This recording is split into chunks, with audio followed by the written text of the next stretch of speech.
Good morning, good afternoon. Before I begin, I'd like to ask permission to continue to speak. Permission good. Yes, good morning, peace, assalamu alaikum, what's up, God bless. It's good to have you all here today. It's good to be in Troy. I am Mosheh Adamu, aka BFAP, the Anthropologist. And it's not just some rap name, I'm an actual anthropologist and archaeologist. Today's presentation is Rap of the Underground Railroad, Origins of African American Linguistics.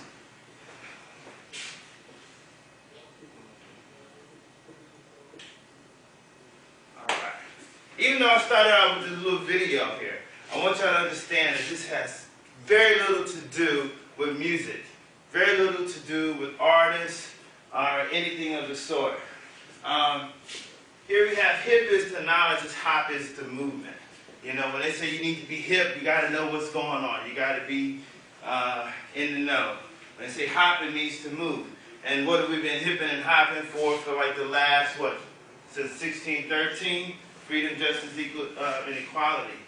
So here's some questions I want you to ask yourself as we go on with this presentation.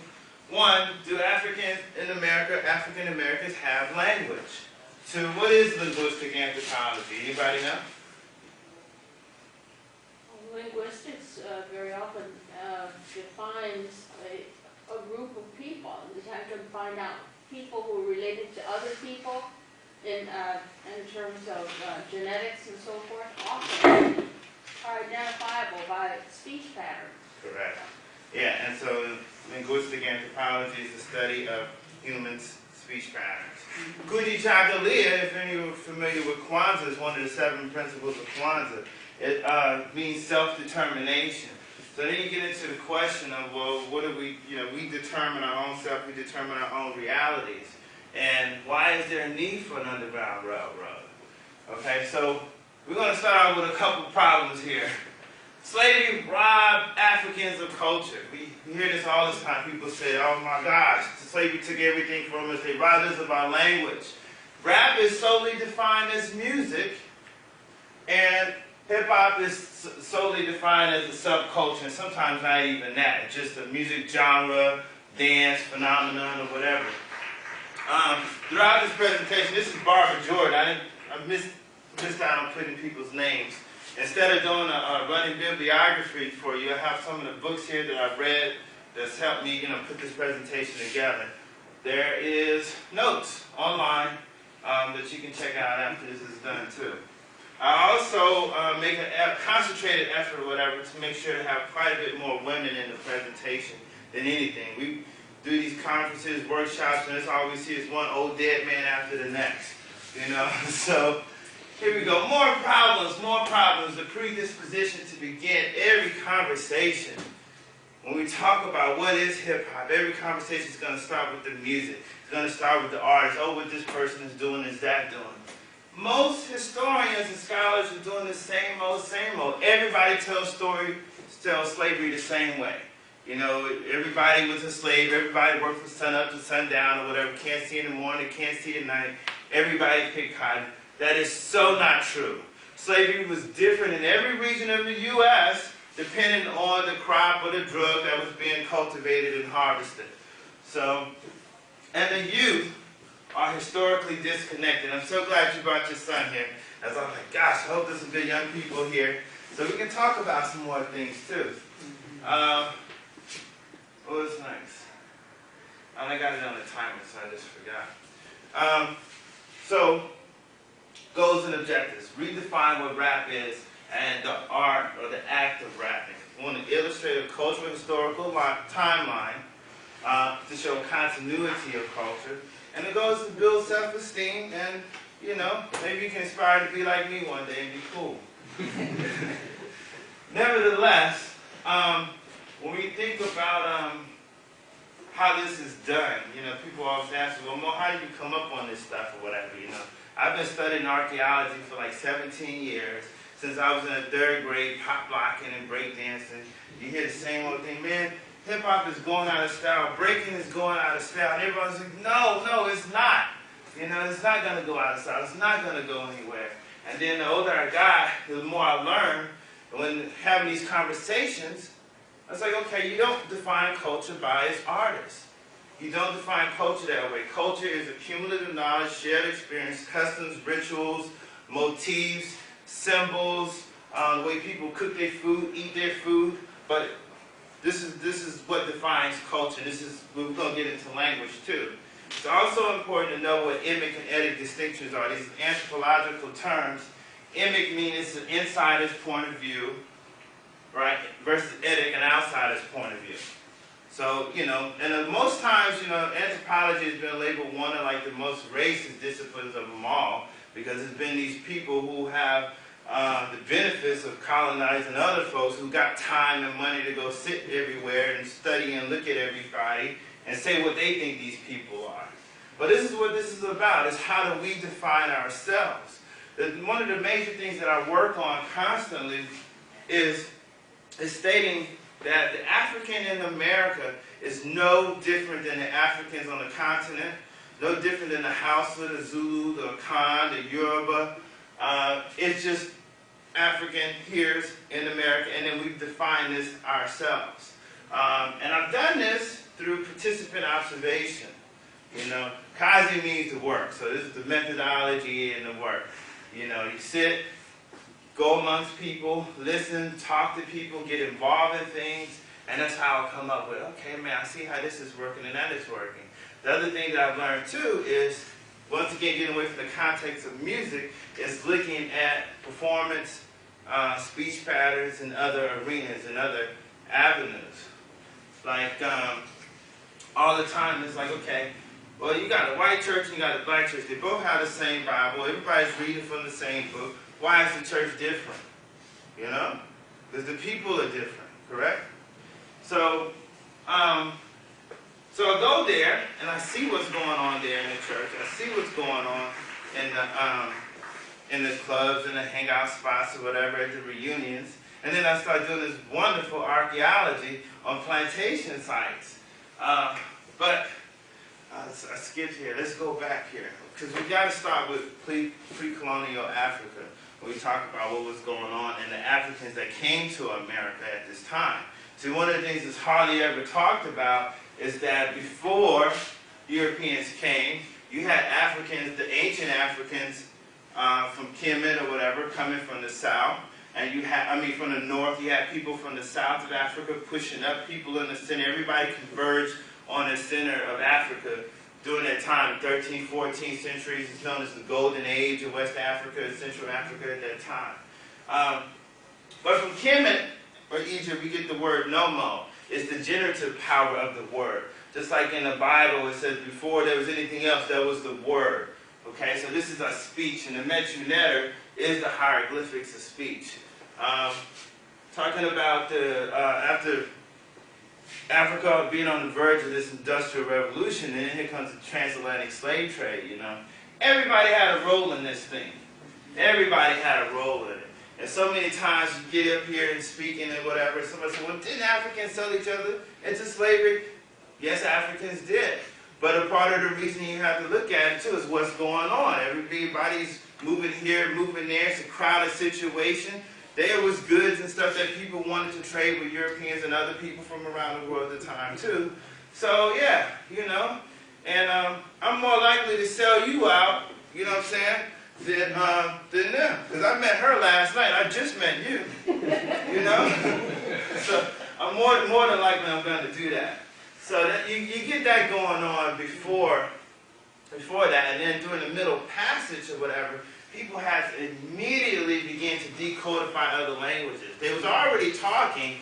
Kiswahili is one of the major trade languages of Africa, and the Niger Congo is one of the 7 major languages altogether. But still, during the middle passage or whatever, people from different areas, different regions, had to survive, had to immediately start to decode one another. So by the time you get into the plantation side, then you're getting into what we're starting to deal with now in this conversation, is that you couldn't speak your own language, you couldn't use your own words to communicate. By definition, I got a lady on the presentation that rap means to talk. The second definition in the dictionary means to escape punishment. So it was a way to communicate without no one knowing what you was talking about. I'll get into that too. You get the Negro spirituals, and last night was a great presentation on abolitionist movements and protest language and protest words. Have you ever heard of Jupiter Hammond? Yes, he was the first published poet. Yeah, I worked on the site in Joseph Lloyd Manor in Long Island, New York a couple years ago. Dr. Chris Matthews, he's still out there doing some work with Hofstra University and stuff on that site, but that's where he lives. It's a good place to go. One of the things that is often not thought about is that before there was integration, there was separation. People lived separately, you know. Slavery, you know, not to take away from all of the horrifics of it and everything that went down, but it was work at the end of the day. You know what I mean? We're going to go to our job, we're going to work, and I'm going to go home, and you're going to go home, right? What was going on was when Africans went home, and this is what we see in some of these sites here, is that they was building the houses, building the homes in the same manner that they was doing in Africa. You know? Gosh, I should go back here a second. Hold on. Yeah, like the Gullah Geechee in South Carolina, Low Country, this is, you know, people, like, someone asked me, were they special or something, they was different? Kind of, sort of. They had no bridges there until 1950. Once the Civil War happened, all the white plantation owners, they broke out. So the people was isolated there doing their thing. Also, in the Western, more West Africans was brought. They was cultivating rice, indigo, stuff like this, which required a family unit, or whatever, too. But whereas in the Caribbean, you had tobacco and sugar cane, which is more labor intensive, they require more men. But nevertheless, this helped build more communities, whatever. So it wasn't until Brown versus Board of Education that things just kind of like, okay, we're starting to see that there's two Americas here. We read this in a lot of history books, like, oh, there's Negro America and then there's white America, you know. We see that. But the reason why is because integration became that mirror. You know what I mean? So it wasn't that we were just, you know, we was working, you know what I'm saying, me and him working during the day, but now we're going to go hang out at the coffee shop afterwards and start talking, really getting to learn one another, see one another for who we are. So there was some problems with that. I don't know if it'll continue. I hope it does. So you have your movements, your civil rights movements, your black power movements, the 80s, affirmative action, the 90s, you know, self-independence, reliance. The politics of identity is here, is what's changing. This is what's forming or whatever. Who's who, you know?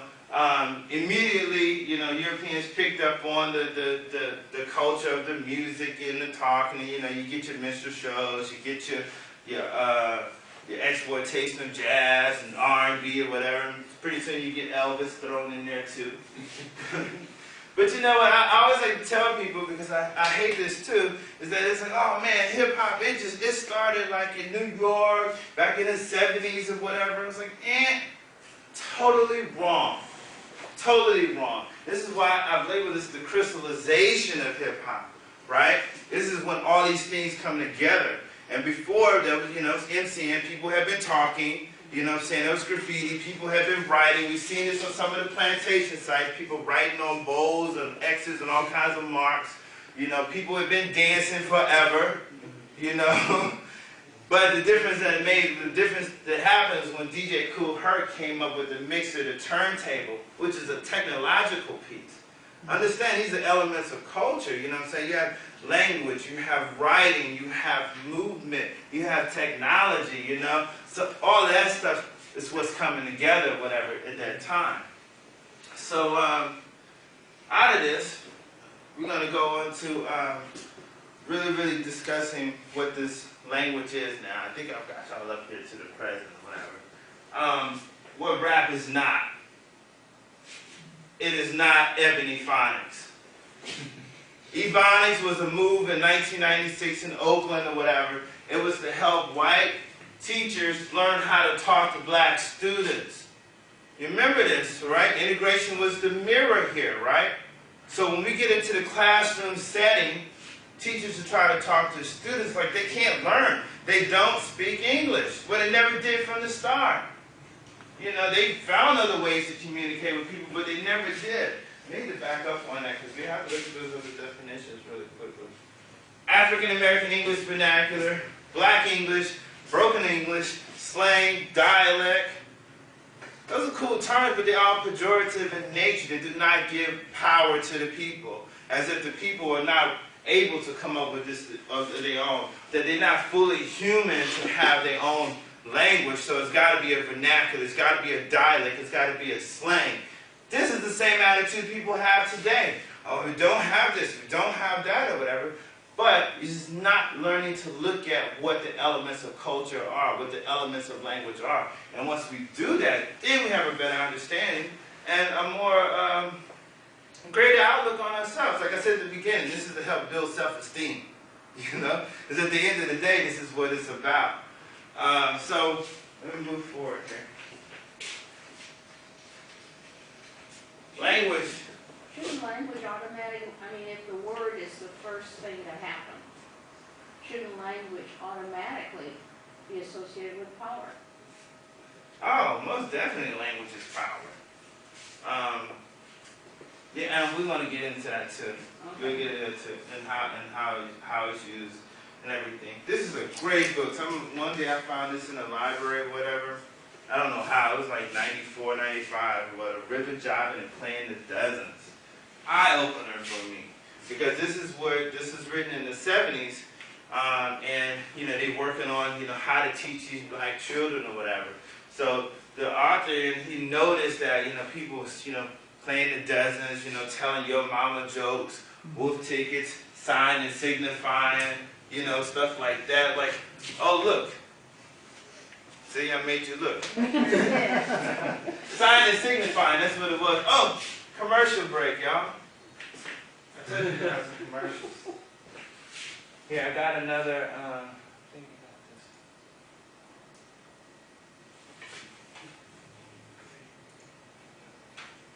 Hopefully this helps. I want to show you what good speakers are.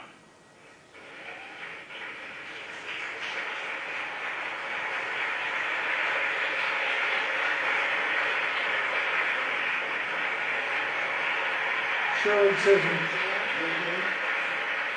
I stand before you today as a candidate for the Democratic nomination for the presidency of the United States of America.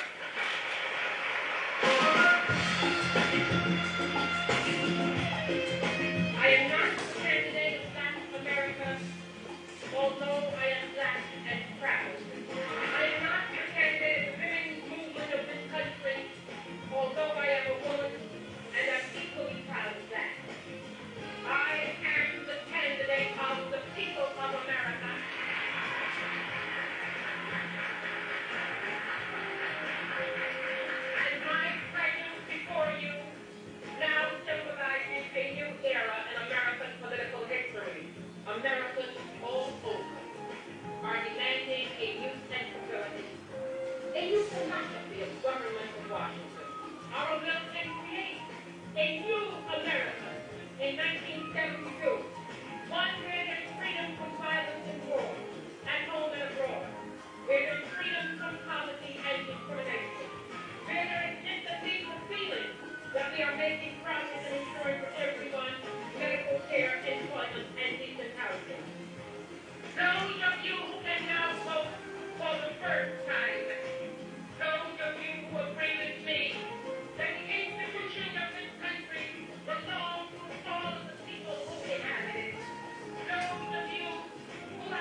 I told y'all, we get enough men. I could have easily put your Martin Luther King speeches in here, you know, tons of footage on him and everything like that.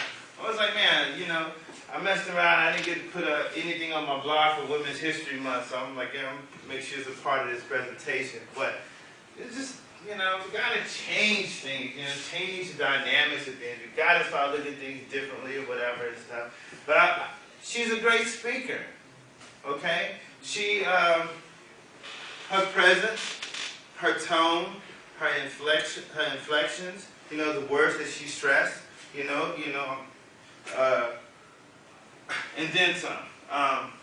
But yeah, I just wanted that as an example of what a good orator or speaker is. Would you consider, like a lot of the early Chuck Berry, kind of a form of rap? Because linguistically it's very, I think, involved and very kind of, what I would call mature, in terms of the poetic and the syncopation of the punch of the line he delivers.